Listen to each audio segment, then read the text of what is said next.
আসসালামু আলাইকুম সম্মানিত ভিউয়ার্স, আজকে আমরা দেখব কিভাবে ডাইরেক্ট অনলাইন কানেকশন করতে হয়।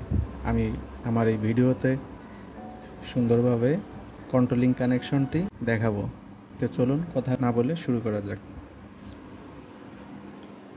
প্রথমে আমরা এখানে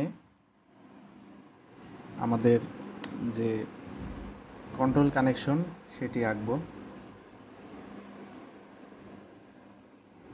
তো দেখতে পাচ্ছেন এখানে একটি 3 বেস লাইন আর ওয়াই বি, অর্থাৎ লাইন 1, লাইন 2, লাইন 3 এবং এখানে একটা নিউট্রাল নিলাম।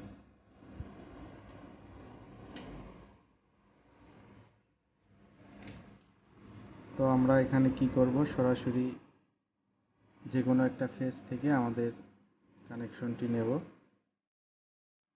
নেওয়ার পর এখানে একটা সিঙ্গেল পোল ব্রেকার দেব। সিঙ্গেল পোল ব্রেকার থেকে আমরা এখানে একটা ওভারলোড ইউজ করব।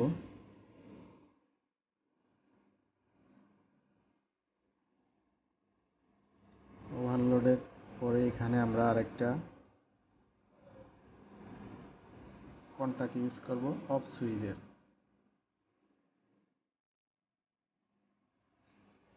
দেন আমরা এখানে আরেকটা সুইচ ব্যবহার করব অন সুইচ।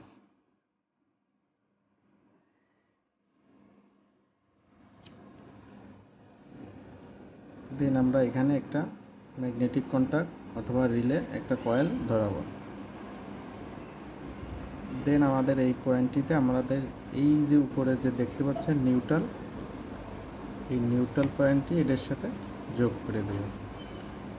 এখানে A1 A2।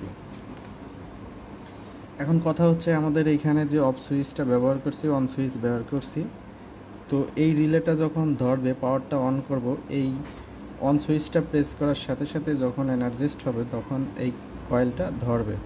তো এই কয়েল ধরলে এটা তো আর হোল্ডিং হবে না, এটাকে হোল্ডিং করাইতে হবে। তো হোল্ডিং করাইলে আমরা এইখান থেকে একটা হোল্ডিংয়ের যে একটা কন্টাক্ট ইউজ করব। এই কন্টাক্টটা হচ্ছে এনো কন্টাক্ট। এই এনো কন্টাক্টে এই ম্যাগনেটিক কন্ট্যাক্টরের, এই ম্যাগনেটিক কন্টাক্টের এনো কন্টাক্ট।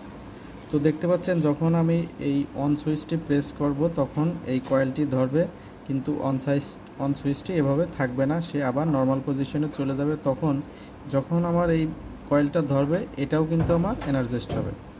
তো এটা ধরার পর তখন লাইনটা আমার এই দিক দিয়ে বাইপাস হয়ে এই দিক দিয়ে প্রবেশ করে এই কয়েলটা আমার কন্টিনিউ ধরে থাকবে।